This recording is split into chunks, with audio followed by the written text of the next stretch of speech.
Hello everyone and welcome back to my channel.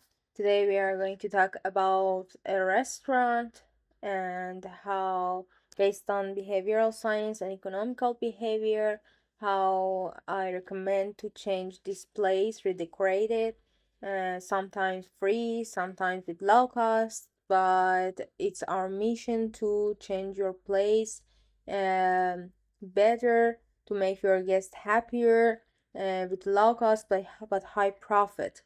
I'm not a designer, but I'm working on behavioral economic field, and so I can recommend you what to do and how your guests' brains work and how your staff can behave in different situations, and also how to reorder your menu or your prices based on this science. And so let's skip the small talk and dive straight into main topic. If you're a hotelier, restaurant owner, bar and coffee shop owner, this series of videos are for you, so you can easily follow them and you can find maybe your problems, your leaks in your property, and you can fix it better in a better way. We are in Lisbon this week, exploring a restaurant that feels like it tired really hard to impress, but ended up sending mixed messages to the brain. While the space has a clean look and there is a visible effort, something about it just doesn't click emotionally. And in behavioral design, that clicks is everything. Let's walk through what went wrong behaviorally, psychologically, and neurologically. Starting with the menu. You can see the original photo of the menu. I found it in the Forks platform, and I have to say that if you follow the steps that these tips and the insights that I'm telling you, you can easily in short term raise your scores in different platforms like the Forex, uh, TripAdvisor, Booking.com, etc. So you can watch the menu. It is simple.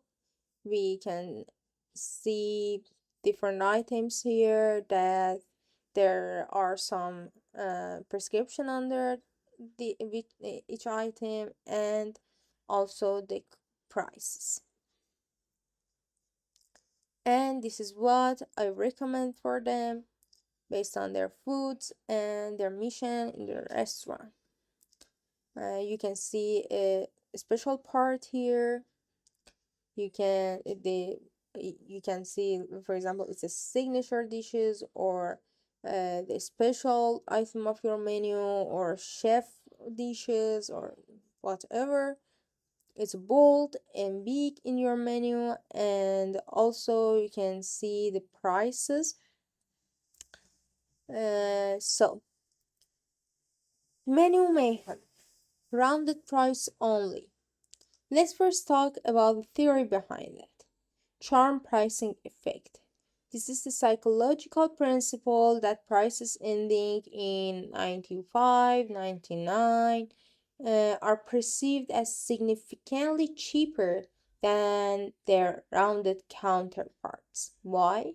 Because your brains read from left to right. For example, 12.95 euro feels closer to 12 euro than 13 euro, even if it is just a 5 cent difference. For example, the McDonald's has long used price like 4.99, 1.95 euro for this exact reason. And also no visual highlights for special or profitable items. Let's introduce silence bias. This series says our brain latch on to what visually sounds out. If your menu looks like a sea of identical fonts and layouts, there is no anchor for the guest's attention. For example, Starbucks highlights, seasonal drinks, or bestseller with boxes, colors, or icons. Crammed multilingual translation. Here we meet the infamous cognitive load theory. When you list chicken, Paulette, polo on every line, the brain must parse multiple options simultaneously. This overload makes decision making harder and sometimes leads to no decision at all. For example, IKEA learned to separate products' name and descriptions clearly in multi-language market. Decor drama.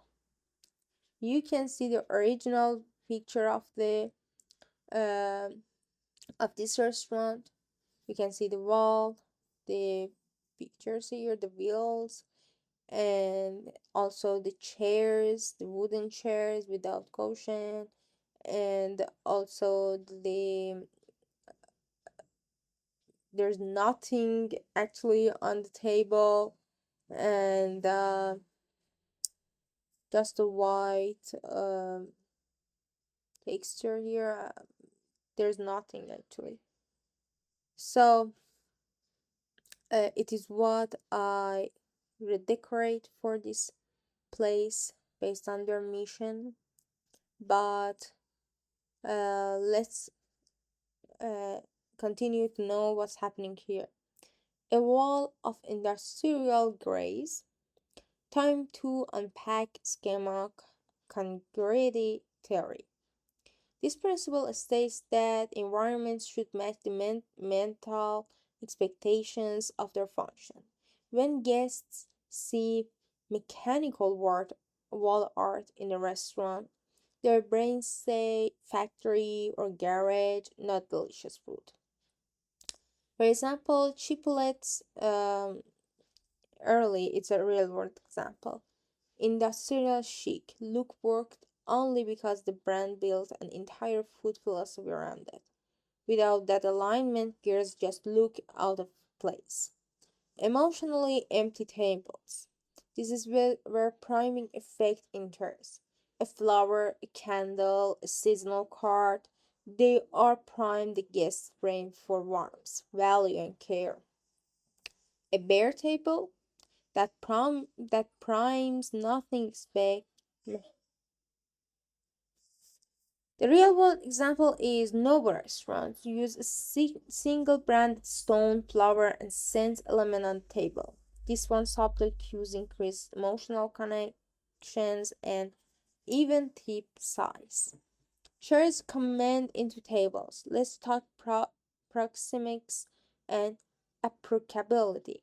Humans need personal space, even subconsciously. When there is no physical gap between chairs and tables, the brain feels blocked or uninvited. This delay, even by 33 seconds, can reduce dwell time. And lightning and light. You can see the lightning here, the TV near the uh, it's high and on that wall, and also again you can see the chairs and all of the decoration. And I changed this place to this place. But what did I do? Cold overhead lighting on glossy tiles, intercolor temperature and emotional response.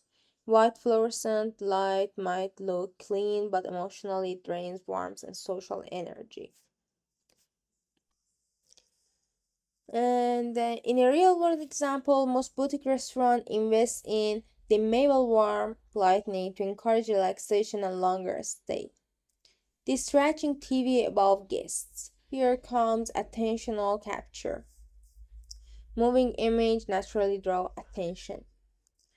For example, in some cafes like Pret and Manager, bend TVs to promote mindfulness and social connection. It's intentional and it works. Glossy ties floor to ceiling.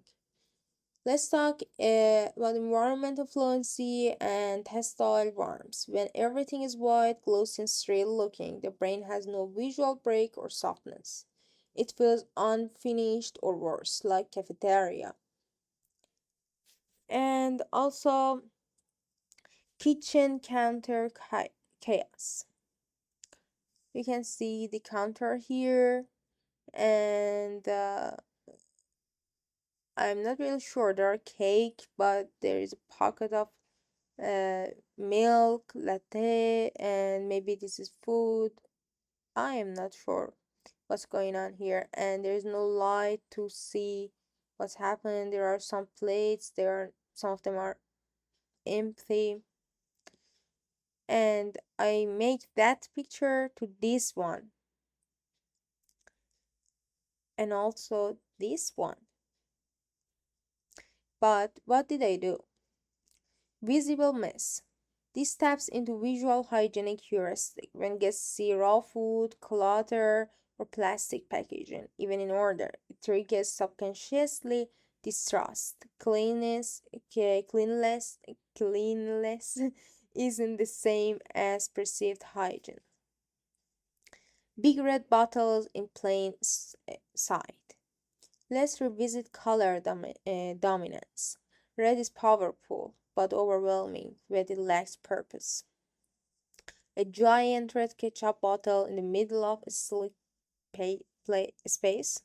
That's a branding move swing. And picnic style tablecloths plus fancy glassware. Cues. Incongruity induce discomfort. The brain loves coherence. Gingham tablecloths and stemmed wine glasses. That combo confuse expectation. Is this casual, formal, retro? What type is it? And yes, sometimes you can only, for example, just change the place of the ketchup bottle, just apply some little lightning, yellow, orange lightning on top of any item that you have, order them better, and use some eye-catching cakes or items here can easily help you. Just remove these pockets, and they are free, and you have to just think about it. And also, for example, instead of these kinds of tablecloths, you can just easily use white one, pure one, like this one, and use some candles, some little bit little plants on the table, and the distance between the chairs is so important. And if you are, for example, if your brand is like a watch or wheel or something else that it is your brand, maybe there's a story behind it, it doesn't matter, it's okay, but you have to know how to um, present yourself in a luxurious way, in a better way, which make a curiosity in your guest's mind that, oh, what is this, and I want to uh, hear your story. What's your story behind that? And if you have a story behind it, it will like anchor on your guest's mind, and they will come back again or introduce you to our for instance, your their friends or their family. So pay attention to the frames. Sometimes finding frames are not expensive, but based on your mission in your restaurant or hotel, find the best framing and painting for your place. And yes, today we end our video, and if you have any idea, any comment, please leave your comment under this video. And also, if you like this series of video, I would be happy if you subscribe my channel, like my videos, and share your thoughts with me. And also, if you want to find my contact info, You can easily find them in my website, Bookstinker's website, and also under this video. Just shoot me an email. I can analyze your email, restaurant, or property or stuff, and I can guide you, recommend you what is the best fix for your place with low cost, obviously. Thank you so much for watching this video. I hope to see you soon. Bye bye.